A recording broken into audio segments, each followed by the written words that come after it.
भाई, कई बार आप सब लोगों को बता चुका हूं, बहुत बार आप लोगों से चर्चा कर चुका हूं और लगातार 3 साल से आपको बता रहे हैं कि आपके लिए किस तरह का समाज, किस तरह के नियम, किस तरह की सरकार और पूरी दुनिया पर कैसा नियंत्रण आ रहा है।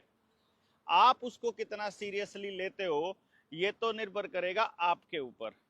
लेकिन वो लोग जो ये कहते थे ना कि गांव में ना बोला लठ दरे हैं, आन दे देख लेंगे, उन सब लोगों को एक बार इस पूरे गेम प्लान को समझ लेना चाहिए। इसी ट्रीटी के बारे में, जिसको पेंडेमिक ट्रीटी कहते हैं, बहुत टाइम पहले भी बताया था। सीधा सीधा अगर आपको बताएंगे कि आपका कैसे नाश करने वाले हैं, तो भाई ये चैनल उड़ जाएगा, ये वीडियोज उड़ जाएंगे। आर्टिफिशियल इंटेलिजेंस बाद में ढूंढ ढूंढ के, जैसे वो मच्छरों को मारते हैं, ऐसे ये ढूंढ ढूंढ के हमारी वीडियोज को उड़ाएंगे, चैनलों को उड़ाएंगे। वैसे भी 3 साल से ये सर्वेलेंस कर रहे हैं कि कौन आदमी कितना बोलता है, इसलिए आज बड़ा जरूरी हो जाता है कि आप सब लोगों को एक बार मोटे तौर पर बता दिया जाए और आप निर्णय लें खुद से कि ये सही है कि गलत है, और आप इसके पक्ष में हैं कि खिलाफ हैं। और यदि आप इसके पक्ष में हैं तो यकीनन, मतलब मैं इसको ये कैसे कह सकता हूं कि मतलब आप कितने समझदार हैं या कैसे हैं, मैं नहीं कर पाऊंगा, क्योंकि ये तो देखना तो आपको है कि ये कैसे आते हैं और इन्होंने अपना क्या गेम खेला है। इन्होंने मतलब सरकार के जो भी एजेंट है, कौन सी सरकार के, मैं इस वक्त जो बात कर रहा हूं वर्ल्ड गवर्नमेंट की बात कर रहा हूं, जो वर्ल्ड इकोनॉमिक फोरम या यूनाइटेड नेशंस के एजेंडे के अंडर में आकर के काम करते हैं। सबसे पहली बात, आपको मीडिया चैनल्स में यह बताया जाएगा, असलियत यह है कि नहीं है। मैं आपको डायरेक्टली कैसे बताऊं, अगर मुझे इतना खतरा है तो मैं क्या करूंगा, ऐसा भी तो हो सकता है कि फॉर्म में बताऊंगा। जब मुझे ये बताना होगा कि वैक्सीन के क्या क्या इफेक्ट होंगे, तो मैं साइड नहीं बोलूंगा, साथ में इफेक्ट के साथ, मतलब साइड इफेक्ट नहीं बोलूंगा, मैं यही बोल दूंगा उसके असर क्या हुए हैं, बता आप देना। तो सबसे पहले तो आप कमेंट बॉक्स में लिख के बताइए कि आप कहां से हैं जो ये वीडियो देख रहे हैं। और दूसरे नंबर पे ये बताइए कि मेरी बातों पर आपको कितना यकीन है, क्योंकि इस बात पर निर्भर करेगा कि हम आपको जागरूक करते रहें या फिर ऐसे ही चुपचाप बैठे रहें और सर्वनाश को अपनी आंखों से देखते रहें।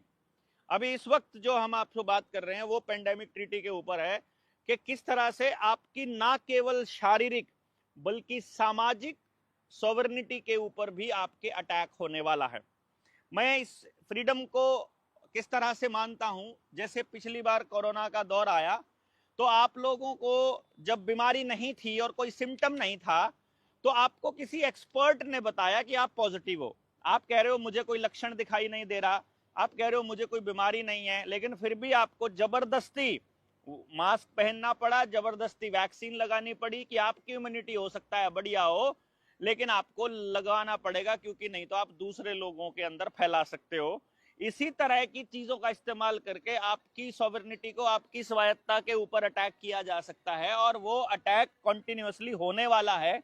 यही हम आपको बता रहे हैं। ये जो ये जो ट्रीटी है जिसके ऊपर साइन हुआ है अभी अभी, इसमें मैं आपको बता देता हूं कि भारत इसमें शामिल है सलाहकार के रूप में और एक बड़े एजेंडा को आगे लेके जाने वाले देश के रूप में। यानी कि बहुत जबरदस्त तरीके से मालूम है सरकार को कि अभी साइन कर दिया तो पंजाब से जो लोग उठेंगे, हरियाणा से जो लोग उठेंगे, बंगाल से जो लोग उठेंगे, वो पूरे के पूरे आकर के अगर दिल्ली में मिलने लगे तो इनकी गद्दी हिल जाएगी। इसीलिए ये चुनावों का इंतजार कर रहे हैं कि भविष्य में पंजाब और पश्चिमी बंगाल में कम से कम इन 2 स्टेट में तो बीजेपी की सरकार आ जाए। और अगर ये पूरा का पूरा गेम जियोपॉलिटिक्स अगर वर्ल्ड इकोनॉमिक फोरम खेल रहा है, तो ईवीएम का खेला अब की बार होने वाला है। अब की बार आम आदमी पार्टी के 50% से ज्यादा विधायक बीजेपी में शामिल होने वाले हैं, कांग्रेस के विधायक भी बीजेपी में शामिल होने वाले हैं। कैप्टन अमरिंदर हो सकता है बीजेपी का अगला प्रधानमंत्री डिक्लेयर कर दिया जाए, उस वक्त आपके पास कोई दूसरा ऑप्शन नहीं बचेगा, क्योंकि कैप्टन अमरिंदर ऑलरेडी मुख्यमंत्री रह चुके हैं, पिछली बार बीजेपी का सहयोगी रहा है। तो बीजेपी के पास किसी भी स्टेट में एंट्री के लिए आम आदमी पार्टी एक कवरिंग फायर के तौर पर काम करती रही है, एक कवरिंग एजेंट के तौर पर काम करती रही है, और वो काम बीजेपी के लिए आम आदमी पार्टी ने पंजाब में बखूबी किया है। जैसे ही इन दो स्टेट में सरकार बीजेपी की आई, उस वक्त इस देश के अंदर गुलामी का असली दौर शुरू होगा। उसी दौर की भयानकता को ध्यान में रखते हुए मैंने अपने गांव में काम चालू कर दिया है और मैं अपने गांव के प्रत्येक घर तक अपना एजेंडा, अपना मिशन, अपना विजन लेके जा चुका हूं, ताकि हम लोग पूरे देश को एक विजन दे सकें कि भाई हम लोगों को अगर सरकार के ऊपर से निर्भरता खत्म करनी है तो हम क्या कर सकते हैं। तो मैं इस पेंडेमिक ट्रीटी के एक एक पॉइंट्स को यदि मैं कहूं तो ह्यूमैनिटी के अगेंस्ट एक बहुत बड़ा ये क्राइम है, एक तरह से मैं इसको कहूंगा। और ये एक डिजिटल गुलामी, यानी एक पूरी वर्ल्ड लेवल पर एक पूरे ग्लोबल गुलामी का एक ब्लूप्रिंट तैयार हो गया है। और ये आपके सामने जो कंपनियां या फिर जो सोशल मीडिया है या मीडिया के जो इन्फ्लुएंसर हैं वो बहुत अच्छे तरीके से पुट करेंगे। अभी हरियाणा में भी 2-3 केस लाने की इन्होंने कोशिश की है, तो शायद इसके बहाने ये कुछ करने जा रहे हों। और आपको शायद मालूम नहीं है कि सिंगापुर में लॉकडाउन ऑलरेडी लग चुका है और सिंगापुर में मेडिकल इमरजेंसी घोषित होने के बाद में अब वहां पर पूरा खेल अमली जामा पहनाया जाना चालू हो गया है। वहां 2000 से ज्यादा संक्रमित पाए गए, यानी उनको पॉजिटिव पाया गया, और अब अस्पतालों में वहां वही खेल शुरू होने जा रहा है जो 2019 में शुरू हुआ था। मालूम है सिंगापुर में क्यों? क्योंकि सिंगापुर पूरी दुनिया का पहला ऐसा देश बना है जहां वैक्सीन ना लेने पर व्यक्ति के ऊपर आपराधिक मुकदमा दर्ज हो जाएगा, यानी कि वैक्सीन ना लगवाना अपराध घोषित हो गया है सिंगापुर में, और इसीलिए सबसे पहले कोरोना वहीं पर आया है। मैं आपको बहुत पहले से बता रहा हूं, इंडिया में क्योंकि 14 साल से कम उम्र के बच्चों का जब नंबर आया था तो उसी वक्त जनता सरकार मोर्चा जैसे दूसरे संगठनों ने मेहनत करके, आवाजें उठा करके लॉकडाउन खुलवा दिया था और वैक्सीनेशन को बंद कर दिया था। इसीलिए पहले झटके में 12 साल से कम उम्र के बच्चों को टारगेट इस बार करने की योजना आ रही है। आपने मीडिया के न्यूज चैनल्स में ये सारा खेल देखा ही होगा। वही सारी वैक्सीन हो सकता है आपके बच्चे के पैदा होते ही आपके बच्चों को लग रही हो, वरना 4 साल के बच्चों में पहले कभी हमने हार्ट अटैक के केसेस नहीं देखे थे। ये पिछले 3-4 साल में बढ़े हैं कि कोई 4 दिन का बच्चे को भी ब्रेन हेमरेज हुआ है या हार्ट अटैक हुआ है या कार्डियक अरेस्ट आया है, और 2 साल के बच्चे को भी और 4-5-6 साल के बच्चे को भी। बाकी आप समझदार हैं कि वो किस वजह से आया होगा। तो ये कोई विश्व के स्वास्थ्य को सही करने के लिए नहीं, बल्कि वैश्विक नियंत्रण के लिए एक कागज दस्तावेज है जिसको यदि इंप्लीमेंट कर दिया जाता है तो देश का संविधान नल एंड वॉइड हो जाएगा। देखो मैं आपको बताऊं, पहले मैंने 2-3 साल पहले जो वीडियो बनाई थी तब भी मैंने ये कहा था कि हमारे देश का संविधान नल एंड वॉइड हो जाएगा। लेकिन मैं आपको एक बात बता दूं कि इसमें कहीं पर भी ये नहीं लिखा हुआ है कि आपके देश का संविधान नल एंड वॉइड हो जाएगा। देखो कमाल की बात क्या है, क्योंकि पूरे देश में जब आपकी तनख्वाह रोकी जा रही थी, जब आपका राशन रोका जा रहा था, आपकी पेंशन रोकी जा रही थी, जब आपका मूवमेंट, आपका आना जाना रोका जा रहा था, उस वक्त भी ये आपके ऊपर जबरदस्ती कर रहे थे एसओपी के नाम पर। स्टैंडर्ड जो प्रोसीजर का जो ऑपरेंडी है, यानी उसको किस तरह से अमली जामा पहनाना है, उसका जो प्रोसीजर था उसके नाम पर, यानी केवल गाइडलाइन आई थी ऊपर से और उस गाइडलाइन को ही इन्होंने कानून के जैसा थोप दिया। तो अगर WHO ऐसा कानून दे दे, ऐसा मतलब आपको एक ऐसी गाइडलाइन दे दे कि आपके जो नागरिक अधिकार हैं, आपके जो इंसान होने के अधिकार हैं, उनको बाद में एक्सेस कर लेना, अभी ये बीमारी चल रही है, अभी महामारी चल रही है, अभी आपके ऊपर ये जबरदस्ती नियंत्रण आपको करना पड़ेगा, इस टाइम के लिए आप मान जाओ, 20-21 दिन आपने कोई चीज फॉलो कर ली, आप उसके आदी हो जाते हो, फिर आपको कोई फर्क नहीं पड़ता है। तो अब आपकी जो दुकान खराब हुई थी, जो आपकी बेरोजगारी है, जो आपकी बर्बादी है, जो आपका लोन में डूबा होना है, जो आपके डिप्रेशन है, वो अब आप अपनी किस्मत मान करके उसे अपना मान चुके हो और अब सरकार से सवाल पूछने की आपकी हिम्मत समाप्त हो चुकी है। तो इसी तरह से 21 दिन पहला एक ट्रायल होता है किसी भी आदमी की किसी चीज को आदत बनाने में, किसी आदमी की कोई आदत बदलने में। तो ये एक गेम प्लान है। तो सबसे पहले मैं आपको बता दूं, इसमें ये लोग कह रहे हैं कि हम दुनिया को, ये जो पेंडेमिक ट्रीटी है इसका पर्पस वो बता रहे हैं कि दुनिया को अगली महामारी के लिए तैयार करना। देखो कमाल की बात क्या है, इन लोगों को इतनी चिंता है हमारी कि ये दुनिया को अगली महामारी के लिए तैयार करने की योजना बना रहे हैं। दूसरी बात ये कह रहे हैं आपस में सहयोग बढ़ाना। दूसरी महामारी के लिए तैयार करने का मतलब है फिर आपको बिल गेट्स की वो किताब जरूर पढ़नी चाहिए जिसमें वो अगली महामारी के लिए तैयार होने को बोल रहा है। देखना बिल्कुल वैसे ही वो काम कर रहे हैं। अगले नंबर पर सहयोग बढ़ाना, मतलब आपने सहयोग नहीं बढ़ाया तो आपको देशद्रोही घोषित कर दिया जाएगा।